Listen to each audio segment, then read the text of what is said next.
What's up, guys? We are back with the latest in Conan the Barbarian Ultimates from Super 7. We're talking Wave 3 for the movie line. And just like the rest of this line, the waves have been kind of weird. So Wave 1 was, 4 figures? Wave 2 was just 1 figure, if you can even really call it a wave.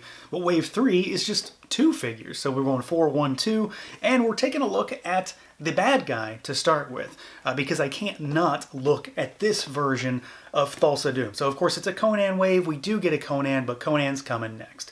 I have to take a look at our demigod serpent Thulsa Doom, because there's a lot of crazy stuff going on with this figure, especially compared to every other figure in this line. Now, he does still come in the standard style packaging for Ultimates line. I'm a big fan of this stuff. I've said it a million times before. I like this because I don't know, they're just nice to look at for me. And this package in particular is really awesome because the slipcover, just like a lot of the others when it comes to the Conan line, gets a bit of a faux finish. And this one is very much specifically snakeskin themed. So it's got a nice snakeskin motif. You've got the Conan logo foil embossed on the front. You've got one of his daggers foil embossed on the back. Of course, it's a slipcover though, like I said, so, you know, pop it off, and you've got everyone's favorite James Earl Jones in the big window with all of his accessories. There's a whole bunch of stuff in this box. You've got the Conan logo down there on the bottom, and then you've got his serpent motif logo on the back with a little bit of a bio for this particular version of Thulsa Doom. So let's do it. Let's pull him out and take a look. And here we go, out of the package, our demigod Thulsa Doom in Super 7's Conan Ultimates line. Again, played by the immortal James Earl Jones, and the second Thulsa Doom figure that we've gotten from this line. So we got his initial sort of warlord appearance in the raiding party at the beginning of the movie, and then we get his very snake cultist look when you see him later on in the film. This is by and large an extreme example of soft goods when it comes to action figures in general, because this is a fully clothed figure in a line that doesn't have fully clothed figures, really. So there's a lot going on here. There's some odd stuff in terms of what's actually underneath this figure, at least to me, but it's still very much an Ultimates figure. This guy is, though, very much about his clothing. So let's see what he can do. See how he moves around. It's going to be very familiar territory. If you've got one Ultimates, you basically know what's going on here. So the Conan figures are, generally speaking, some of the more Motu Classics-ish figures in the line. They're still very much based on that standardized formula. So we've got a head that can look, well, not really up. He can look down a little bit. Not really any tilt, but you do have rotation. It's only going to go so far because, of course, he's got a whole bunch of stuff. You can get him to go all the way around, but it does get to be a little bit tighter, at least for me. Arms go out at the shoulders.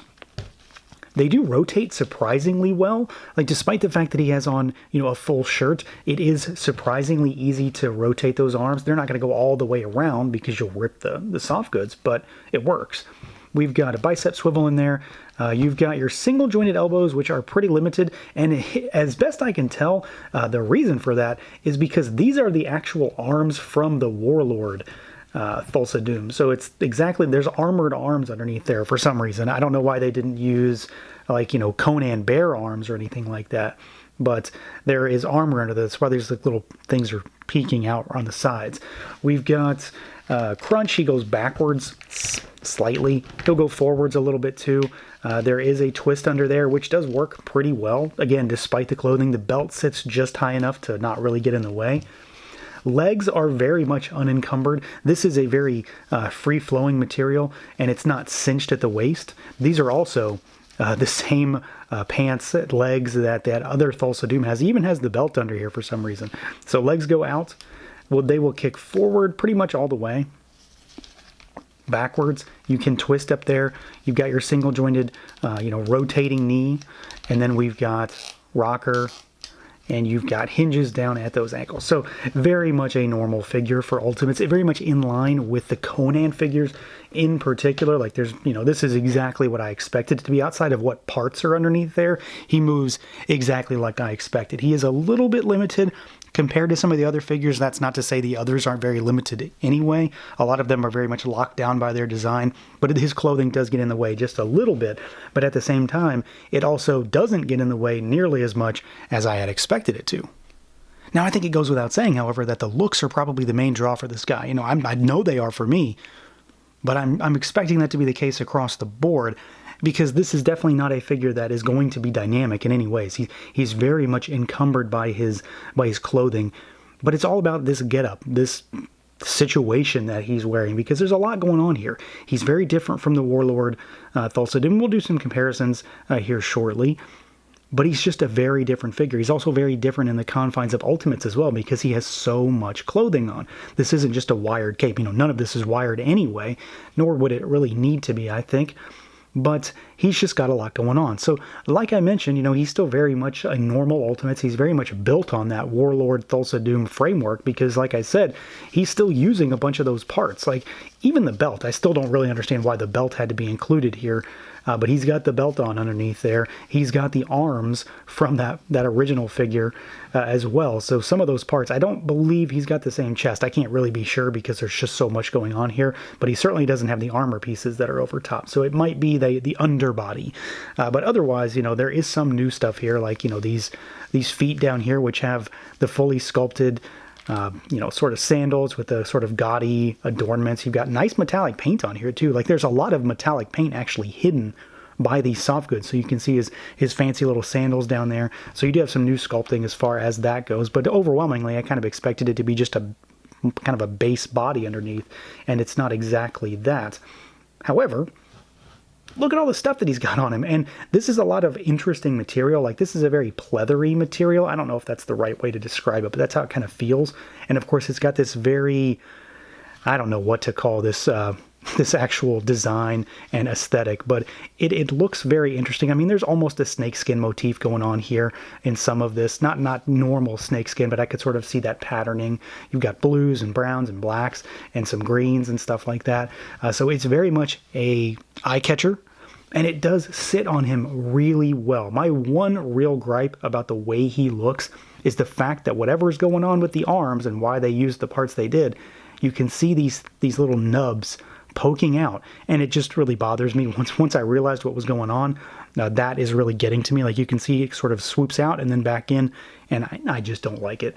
Otherwise, I do think he looks really nice. Like, the you know, the little sashes across his chest are kind of like a, again, it's like a pleathery material, but it feels different from this, and it very much is a more bland kind of material. It's just black.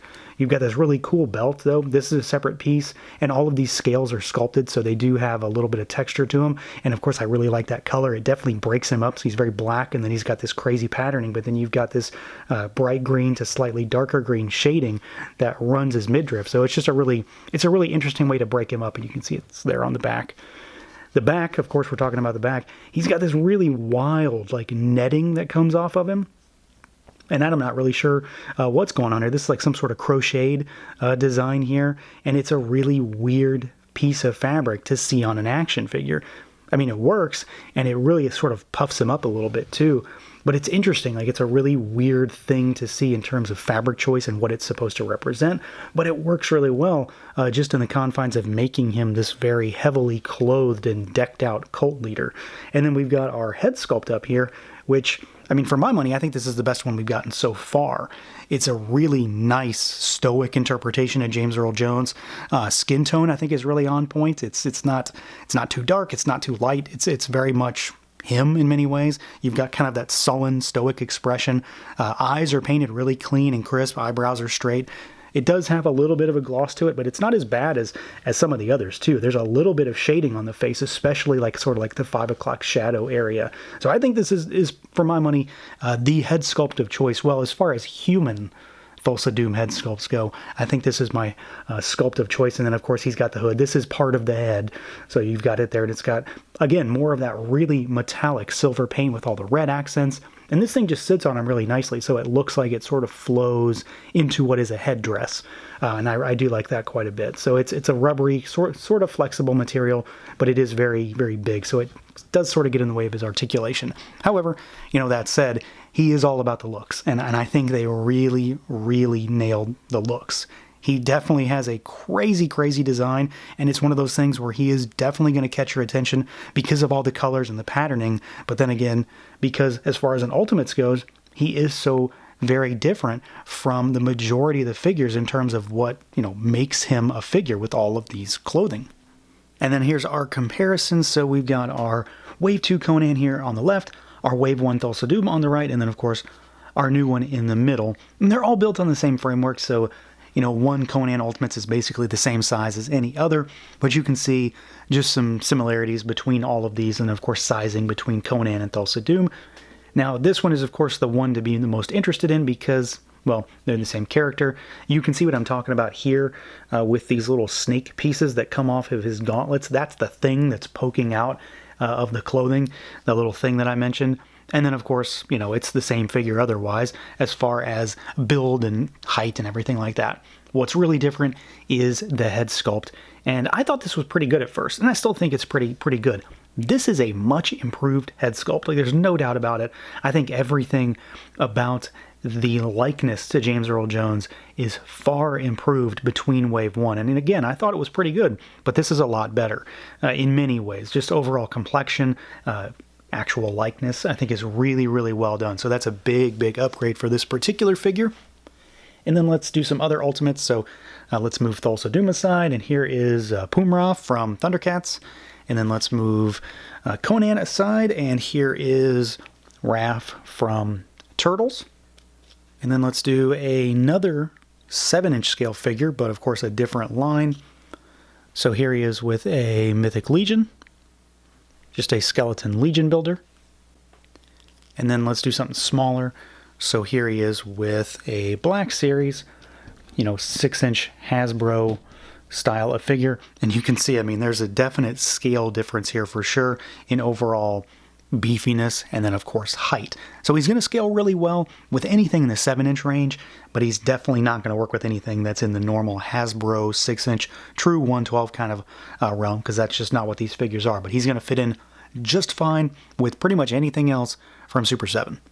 Now where things get a little wild with this guy is when you change out his heads, because this is a very different head sculpt. So of course, he transforms into a snake. So you have the makings of the way to kind of have that whole scene. So you've got the extra head sculpt here, which is the snake head. So same headdress, but he's got a snake head, and it's got a fully articulating jaw, which has full range of motion too. Fully sculpted mouth, all that pink in there, and it looks really good. Paint is really nicely applied, very clean. Line work is nicely done, and then of course those eyes are a little hint of gold metallic paint, which I do like quite a bit. It's going to be hard to kind of figure out which one I want to display, because I don't know, this is weird, so I like to tend towards the weird stuff. But I really like that regular head sculpt. So you've got two really good heads to choose from when it comes to what's in this box. He also has a bunch of hands, and we basically get like all the hands I want to get when it comes to Ultimates. So he's got these, sort of flat, just at rest hands on him in the box. And then you've got 3 extra sets. So you've got a set of vertically hinged gripping hands, and you've got a set of laterally hinged gripping hands. So you've got both. And then you also get a set of fists with him too. So you've got pretty much everything you need as far as gripping hands. You've got fists. Thankfully, I'm really happy to see those. And then these, more just relaxed hands. He also comes with one of the ceremonial daggers. So it's like the twin snakes done up in a slightly duller metallic silver. So it's not as shiny as like his headdress or his, fancy little sandals down there, but it's got a nice luster to it. And then we've got, honestly, something I was not expecting, or maybe I just forgot about it. We get his bow. So this is from a very specific scene in the movie, and you've got a strung bow. It's got a little elastic cord here. It looks good. It's just a normal wooden style bow with some gold kind of braces on it. I've said it a million times, I'm not the biggest fan of bow and arrows with action figures, because more often than not, it's incredibly difficult to get him to hold it or to look anything less than goofy with this. You can achieve a pretty decent pose with this guy using this bow, but it's still not one of my favorite weapons when it comes to just about any figure. I find them to be a little bit more cumbersome than necessary, but this is very much to set a scene, because you get the arrow, the quote-unquote arrow, which is this poor little snake that he, of course, straightens, and then he uses it as an arrow, which is, the most ridiculous thing, but he's a snake cult leader, so here we are. So it is like a slightly flexible little snake, and it's just got a little bit of sort of a greeny paint on it and then some brown. But there's a fully sculpted snake head on here with the mouth open. It's really weird. Like, this is definitely one of the more weird accessories to get, but it's in the movie, so you get that.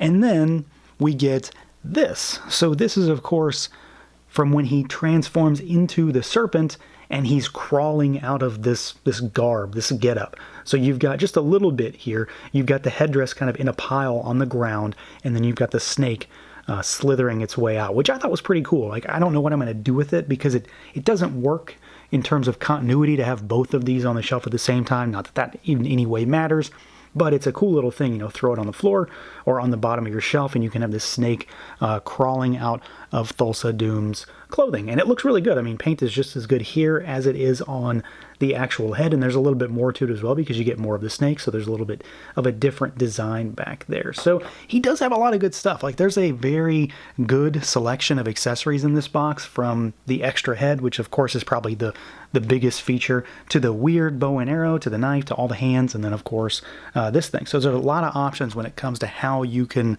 change up this version of Thulsa Doom. So overall, I'm very happy with this version of Thulsa Doom. It is very different. It's a very different kind of action figure because, you know, it's this guy in a big, gaudy robe, but it's Thulsa Doom, and it's a very specific version of him, which I'm very happy to be able to get to add to the shelf. Not to mention the fact that the soft goods are incredibly well done. They look fantastic. They fit him very well. He comes with a really solid array of accessories. You know, I love the snake head, but it's hard to pick because the actual Thulsa Doom head looks fantastic too. It's a great likeness to James Earl Jones, so, you know, pick your poison on that one. You're going to get one of two good head sculpts. I love the inclusion of the snake coming out of the headdress on the floor kind of thing, and just in general, this is a really solid figure. My only real gripe with this guy is that I kind of wish they didn't use those armored arms underneath the shirt piece so that you wouldn't have some of it sort of poking out. It is kind of an eyesore to me, but otherwise, this is a really solid Thulsa Doom entry into the Ultimates. So that's going to do it for this look at the Super 7 Ultimates Conan the Barbarian Snake Demigod Thulsa Doom. Let me know what you guys think. Feel free to like, comment, subscribe, and share, and until next time.